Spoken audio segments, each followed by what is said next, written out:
Thank you very much, Mrs. President, for this very clear presentation. Needless to say that we have supported you all along these years, and in these dramatic circumstances we are living now, our support will be even, if possible, even stronger. Now I give the floor to Mrs.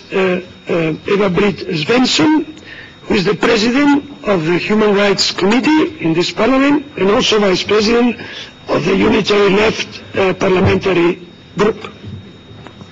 Thank you, Mr. President, Mrs. Rajavi, dear friends. As a President of the Committee on Women's Rights and Gender Equality of the European Parliament, I am very happy that Mrs. Rajavi is here today to explain to us about the situation in Iran and also about PMY members in Camp Ashraf. You are very welcome, and I hope you feel you have all my solidarity and support.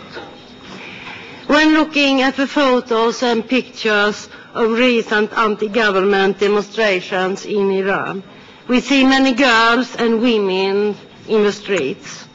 The reason is that because of Islamic fundamentalism, women have been the most repressed. So in this great uprising in Iran,